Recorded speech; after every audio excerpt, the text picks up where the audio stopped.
Director Richard Linklater brought you the 70s with Dazed and Confused. Now he brings you the 80s. Welcome to college. Critics are calling Everybody Wants Some a celebration of the fun and freedom of youth. It's about finding out who you are. Rolling Stone raves it slaps a smile on your face that won't quit. Yeah, baby! It's funny as hell. And now Everybody Wants Some has an incredible score on Rotten Tomatoes. I beg you to come to this party. That's the pack mentality, all the adrenaline. Does that mean you're not going? I didn't say that. Everybody Wants Some, rated R. Under 17, not admitted without parent. In theaters Wednesday.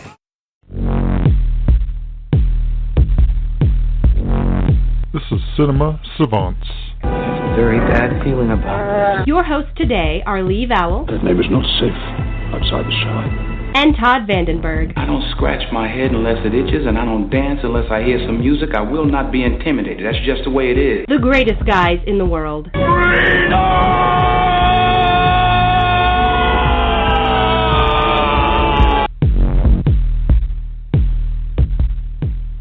And thanks for listening to Cinema Savants, where we talk movies. I am Lee Vowell. Todd Vandenberg is also muted on the other line. I think actually maybe even Ted is already on, because Ted is a guy you're familiar with. If you listen to any of the shows on the Happy Hour Network over the last 57 years, Ted has been an important part of those shows, mostly in the booth, playing snippets like It Just Got Weird, that kind of stuff. So we have a lot of fun on this show, and I'm going to keep these guys muted for about 45 minutes. No, I'm just kidding. I'll bring Todd on and Ted in just a minute. But again, we want to thank you for listening. We want to thank I-95 Sports Network for replaying this show. And, of course, you can read more about this show, I believe, at cinemasavants.com. And Todd would tell you if I would unmute him, but I'm refusing to do so right now currently. And you can also check out our website, thehappyhournetwork.com. So, Todd, now that you're unmuted, how are you? I am unmuted, and it is cinemasavants.com. And I will mention your mention of Ted. If you have listened to any of our shows over the past 57 years, and yes, I was listening to you, Lee, which is unusual for me, he's the entertaining part of the shows when Lee and I are on. It's 212. Ted says he's in the office at the Happy Hour Network studios. Hopefully this is Ted. If it's not Ted, hi. How are you, caller? Hello. How are you? How are you? I'm doing well. How you guys doing? We're doing all right. So you're in the Happy Hour Network studio offices in New York. Yes, the basement of the basement of one of the outskirts in Staten Island. Yes, penthouse of basement. Oh my goodness! What's new? So, I'm excited to be on the show. Yeah, it's great to have Ted Hicks, or Theodorable, which is etched to my brain that he typed in the studio for himself on Saturday. So, you guys have seen Batman versus Superman, so why wait? Let's get straight into it. I have not seen it. I will see it when it gets to be $1 a day, which it probably will be on Wednesday, I'm assuming, making $1 that day. You guys just have a go. Todd, what do you think? I wrote a review of it on our lovely site, cinemasavants.com, and I kind of ripped it, and maybe I ripped it too much, because to me it's not that it's a bad film, it's that it's a terrible film compared to my expectations and most people's expectations. Yes. If it existed in a vacuum and these were new characters nobody knew anything about, it'd be an okay film. It still wouldn't be a good film, because it doesn't even make sense within the logic of the film that they set up an hour earlier in the film, and it's a long movie. It's 153 minutes. And about 152 of those are, well, not 152 are boring, but it could be paced better.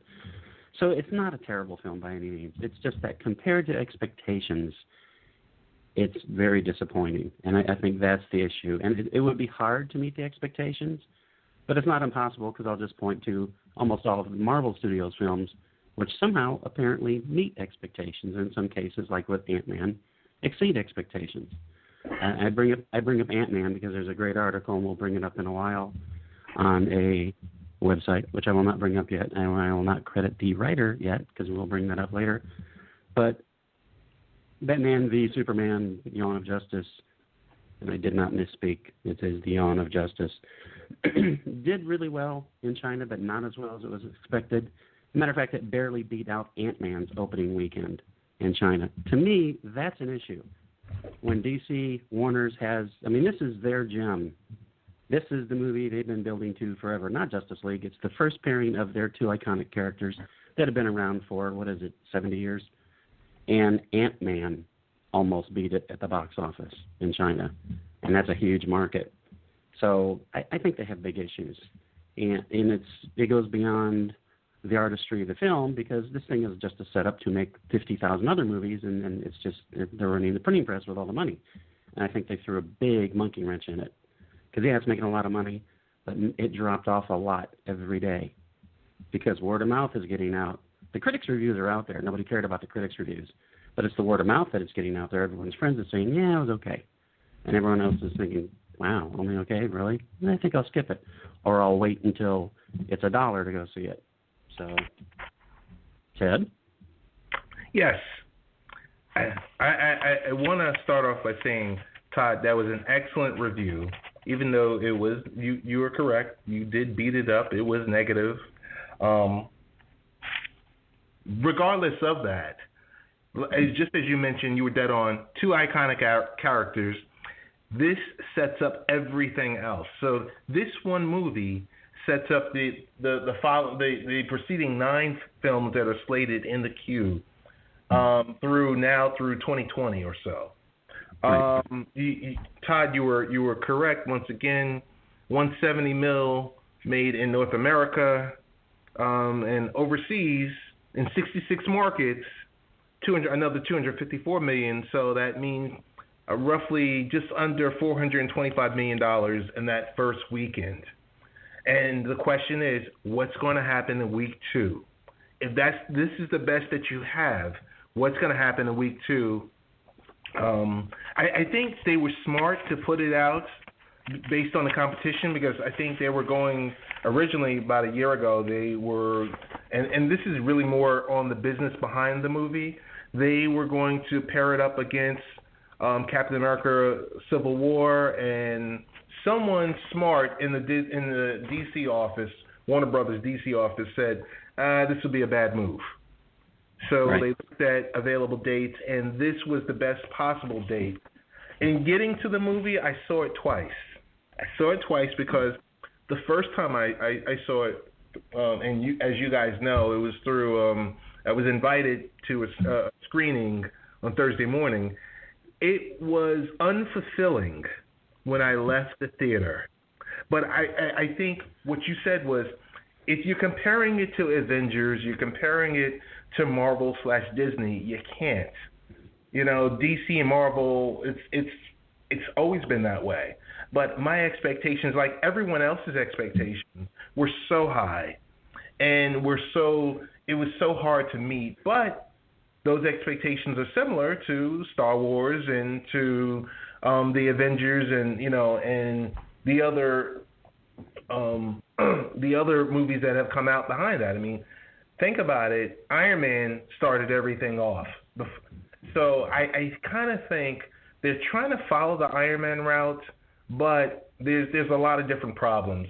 And without even actually getting into the movie, if you did, I mean, nowadays, kids, when we were kids, we read comic books. These kids nowadays, they don't read comic books. They stare at a screen, look at 160 characters, and try to figure things out. So all the backstories and certain things that people that have read comic books that would enjoy, nowadays the millennials won't. Number 2, did they really need 500 trailers to come out? They basically told the entire movie within the trailer. And with getting to the movie itself, to me, it was, I mean, as much as anyone wants to say Batman versus Superman, it was all Batman. It was all Batman, his version from the minute the screen went hot. It was Batman's version of what happened at the end of Man of Steel and leading up to his vision for Justice League, which is going to happen in another year and a half. So as much as they say Batman versus Superman, the fanboyism was there. I went and saw it. So I saw it Thursday morning, and then I saw it again Saturday night with my son. and the theater was jam-packed. As we talked about before, that could they go wrong? No. I mean, initial fans for this first weekend are going to see it. The hell with what the critics say. They're going to see it, but the real questions are weeks 2 and 3, where you could see movies like Star Wars that would sustain that level of making 100 million, 100 million, 150 million. We think there's going to be a crash. I will say this much. Batfleck did a hell of a job. I was not a fan of him becoming Batman. I thought he did a damn good job. What do you think, Todd? I agree. I thought Affleck was maybe the best part of the movie. I thought he did a terrific job. I'm still not that sold on Cavill as Superman. He's not bad, but it's going to be a long time before they find someone to do Christopher Reeve his portrayal justice. And that's the big problem. I mean, the Superman movies that Christopher Reeve did, Richard Donner did, they were fun. For some reason, DC thinks because the Batman movies don't have this sense of lightness to them, and they shouldn't, because that's where the character is, none of their movies should. And that's where they're missing the boat. I mean, Wonder Woman's costume, and this is not exactly a big spoiler because who cares what her costume looks like, is it the iconic colors? No, it's this kind of drab, bronze, dingy-looking. Yeah. How the hell is that a comic book character? Wonder Woman doesn't need a tactical suit. And if she did, she should wear a tactical suit instead of a corset because she's still basically wearing that. It's just they miss the point so often. I mean, in my there were 3 attempted light moments. I would say they're attempted light moments. Only 2 of them worked for me in 153 minutes. How often do you laugh in the Avengers? Yeah. It's like every 15 minutes. Oh, boom! Here's something funny. It's like, oh, check out Hulk punching Thor right off the screen. There are tons of funny moments which, alleviate that pressure. And this is such a grim freaking movie. Yeah. And there are so many, there are just so many stupid things. I'm going to try to make this as spoiler-free as possible, like I did the review. Superman is presented with a situation, what sets up the final conflict between himself and Batman. That's all I'm going to say about it. Now, in any other, and he's given an hour. In any other Superman movie, does Superman blindly follow what the villain tells him to do? Or does Superman figure it out and go find the person he should find? He's got an hour. He could have gone to Mars and found this person. But no, he just decides, well, okay, I guess I'll go beat up this guy that I don't want to have to. It's like, oh, my God. How frickin' lazy is that? And my problem with that is earlier in the film, he goes to find Lois Lane to rescue her. And that's not a spoiler because he always does in every Superman movie. Right. Halfway across the world, he tracks her down with no problem and finds her. But later on in the movie, he can't. Like, okay, I totally get it. How Superman suddenly is incredibly stupid and has no willpower whatsoever. And that's just one of the problems with the movie. Oh, my God. Todd, can you... Lazy. Do you want to talk about the dream sequences or overusing dream sequences? Oh, my God.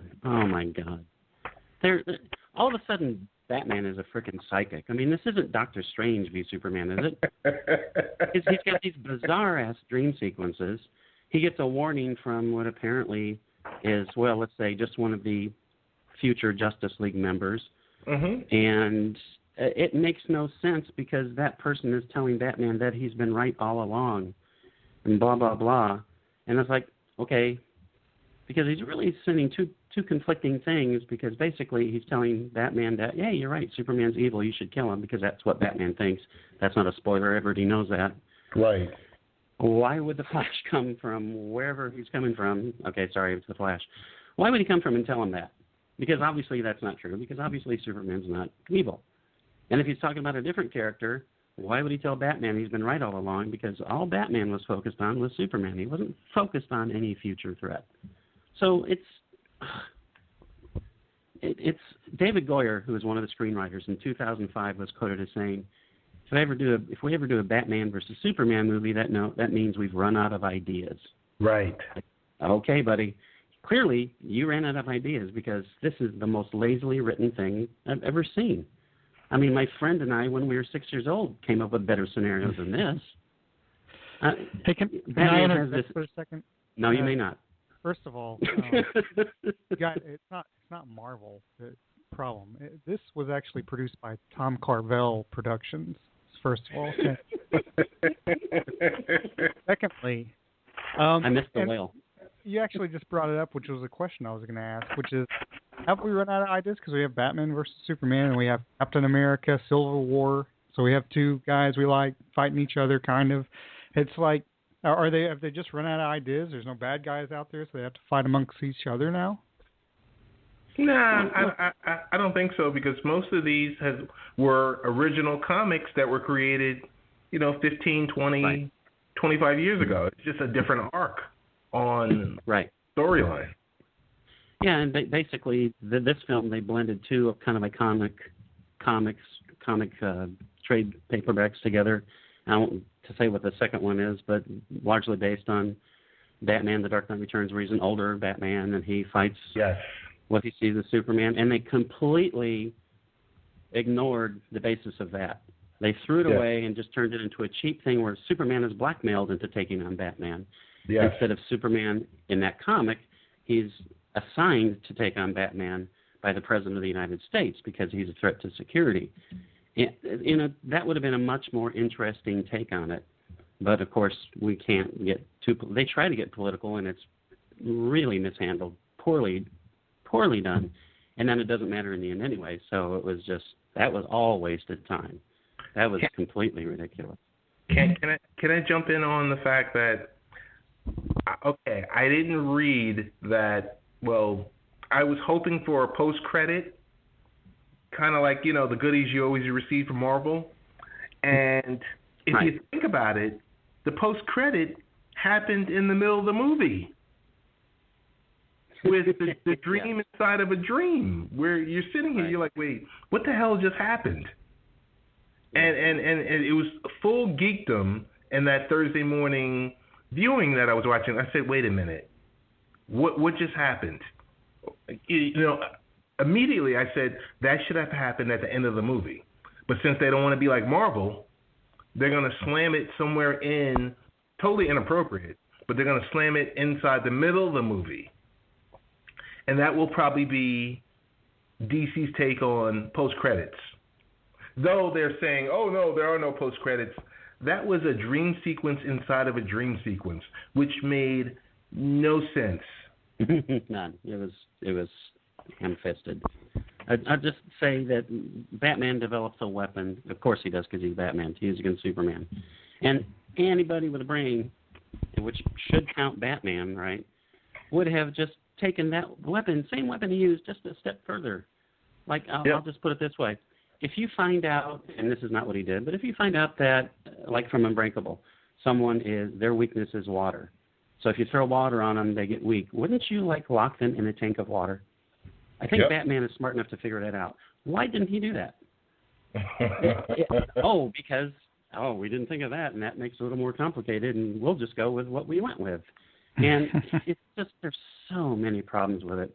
And that's what's frustrating, is because, like you said, Affleck is great. Most of the actors are great. Cavill's okay. I mean, he's not my favorite, but he's not terrible either in the role. And they just wasted such a big opportunity. That's what's frustrating.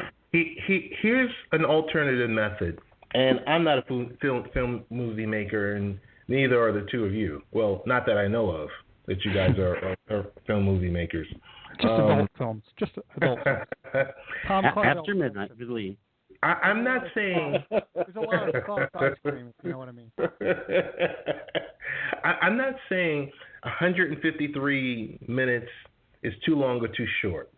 But I'm saying at some point, and it hit me on Thursday as I was hopping on the train going to downtown Manhattan, I said, what if they had released 20 of those minutes on the DC website so that everyone could catch up?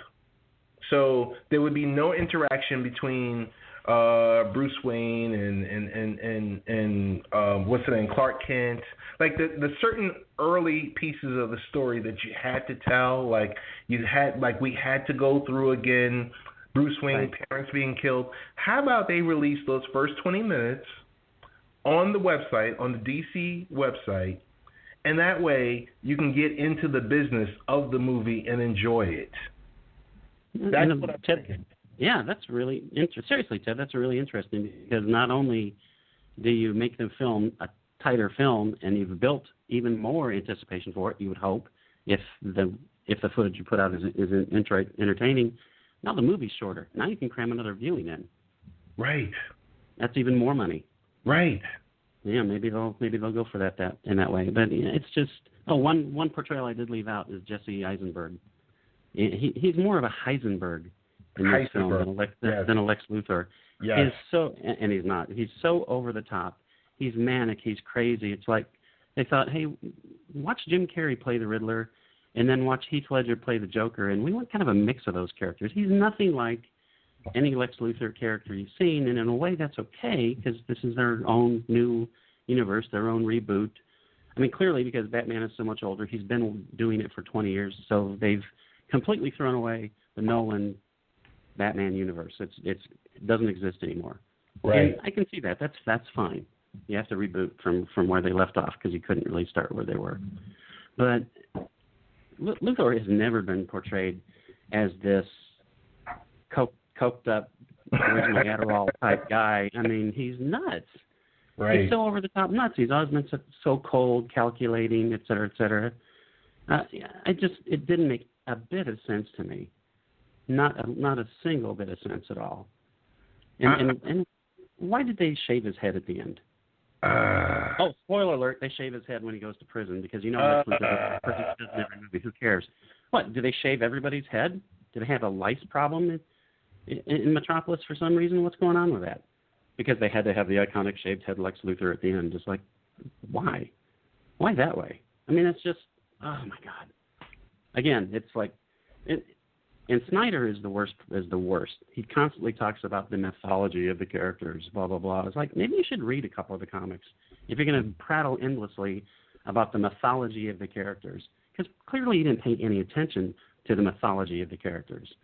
It's fine if you want to just reboot and redefine the characters. Actually, it's not. It's pretty stupid. But don't prattle endlessly about the mythology of the characters when you have no clue what you're talking about. They don't act like the characters act. In any previous incarnation, it's like I said, if they were brand new characters, no one had ever heard of these people, it would have been a pretty good movie.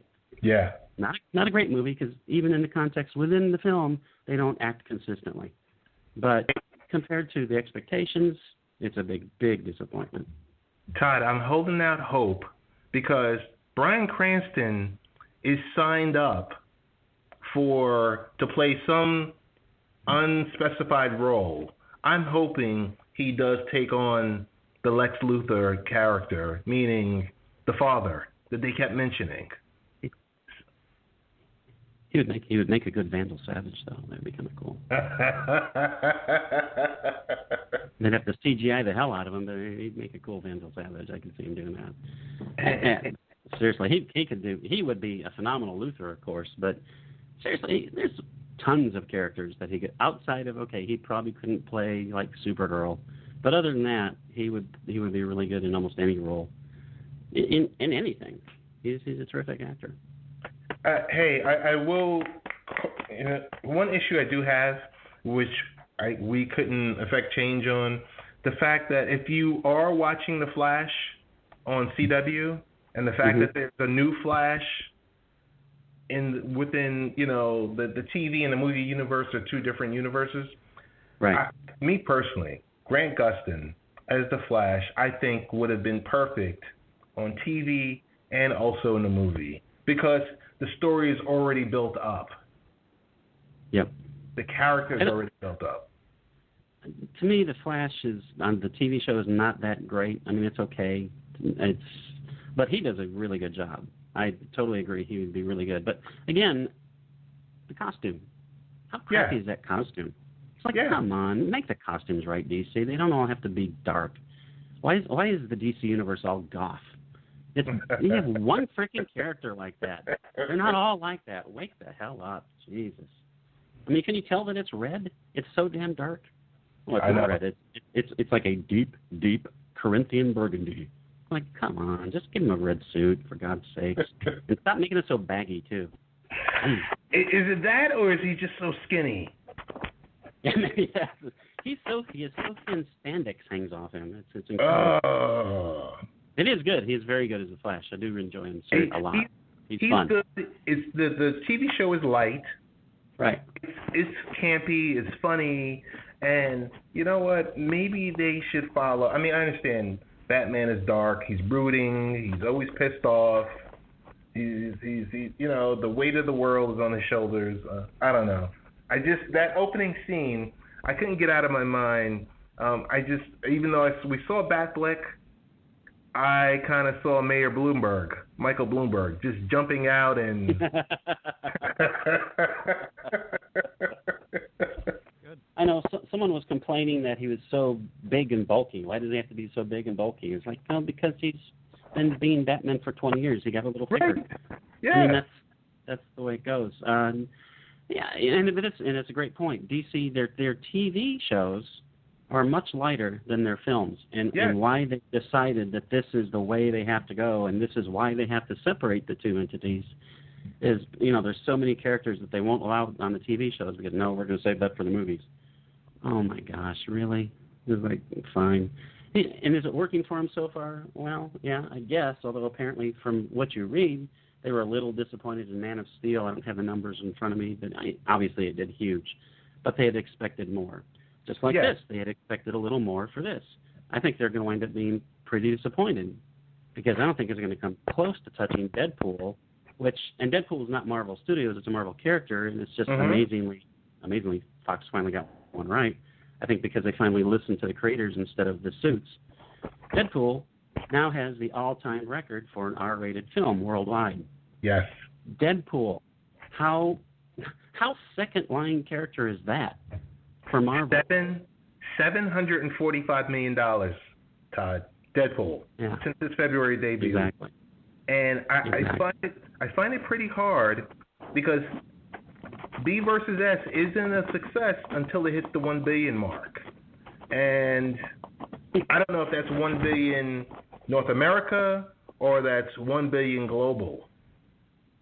So it's not going to do that. It's not going to do that. It's just simply not going to do that. I mean, I don't know what else is coming out in the next few weeks, but come May 6th, Civil War comes out, and you know, I guess at that point we'll be watching B versus S on HBO or Showtime or however they recirculate these movies. I don't know. But I will mention to you, I did enjoy it more the second time around because my expectations were lowered. Which makes sense, yeah. And a couple people had said on Facebook because they, you know, heard, you didn't really like it. And I said, you know, just go in with low expectations, you'll be okay. Oh, yeah. Because that's the issue. That's the issue. You know, if you think, wow, this is going to suck, it's not going to suck if that's what you think. But if you think, oh, this is going to satisfy my craving for this for 50 years or, you know, 40 or 30, however, like, no, it ain't. Sorry, it won't. But just to throw it in, Man of Steel made 668 worldwide, 291 domestic, and you guys brought up another superhero, the Flash, and of course he has his own movie coming out, the Flash versus the Streak, which I'm really looking forward to be honest.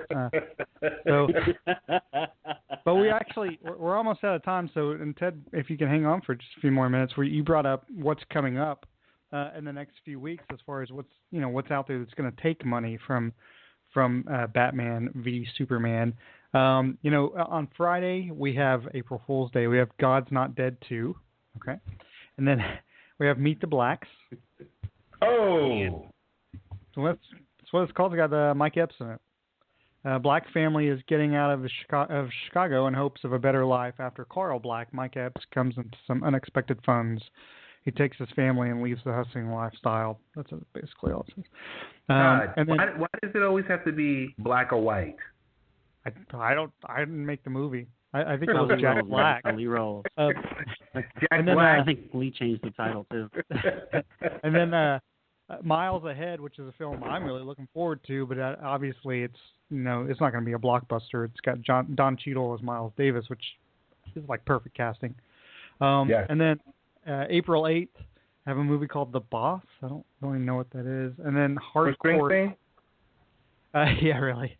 Hardcore Henry also comes out, which is I'm sick of seeing in the trailers on Better Call Saul. It's I don't know if you guys. And do you mean literally? Hardcore. Do you mean literally sick?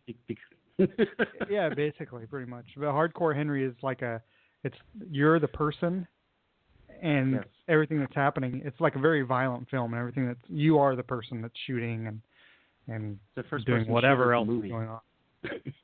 Yeah, it is. And then I don't know. There's nothing that really stands out. I mean, Barbershop: The Next Cut might make movie. The Jungle Book comes out on April 15th. I don't know. I mean, there's not yeah, I mean that there's movies that should be good. I just don't know how much thunder they'll steal from. I don't know if there's that many movies coming out that are going to make that much money. The Huntsman: Winter's War comes out April 22nd. They decided to make another one of those. And then you're getting into late April, and of course by that time, maybe Papa Hemingway in Cuba, which comes out on April 29th. I'm joking, but it does come out.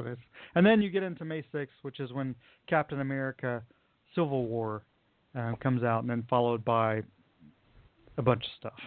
So because we're getting into May and it's getting into that season where the box office, the Angry Birds movie, which will probably make billions of dollars. Yes.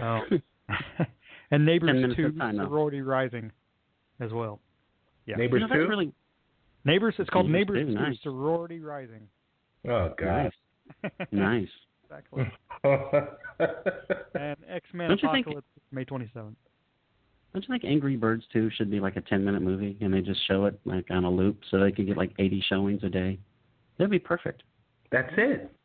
No, maybe. That's it. But I think, Todd, you hit it on the head, where I kind of build off an idea of grabbing the first 30 minutes and throwing it on their website. It equals more showings. You said 20 minutes, Ed. Now you're trying to infringe on my budget for making my movie. Okay, you said 20 minutes. Now it's 30 minutes. Now you're going to want the whole damn movie next time. What am I? Okay? I still get my money. Anyway. You got it. Leader of the band, sir. That's what you are. You're the leader of the band. As always. I'm Dan Folkberg. A fearless leader.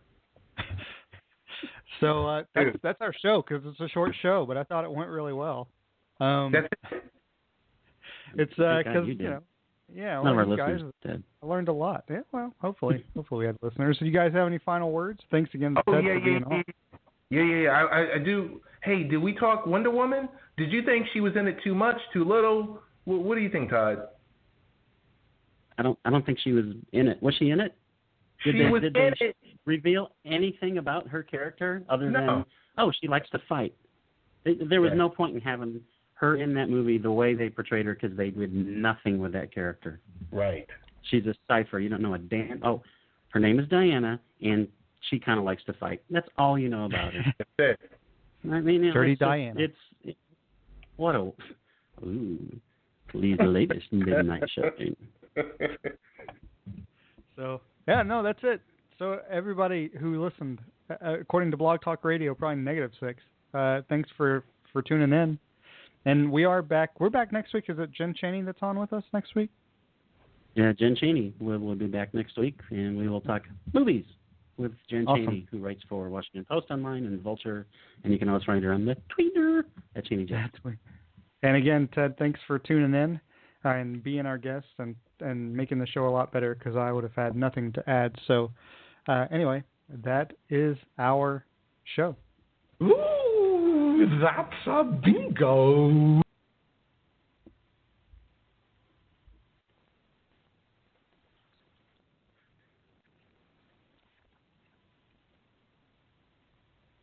Director Richard Linklater brought you the 70s with Dazed and Confused. Now he brings you the 80s. Welcome to college. Critics are calling Everybody Wants Some a celebration of the fun and freedom of youth. It's about finding out who you are. Rolling Stone raves it slaps a smile on your face that won't quit. Yeah, baby! It's funny as hell. And now Everybody Wants Some has an incredible score on Rotten Tomatoes. I beg you to come to this party. That's the pack mentality, all the adrenaline. Does that mean you're not going? I didn't say that. Everybody Wants Some, rated R. Under 17, not admitted without parents. In theaters Wednesday.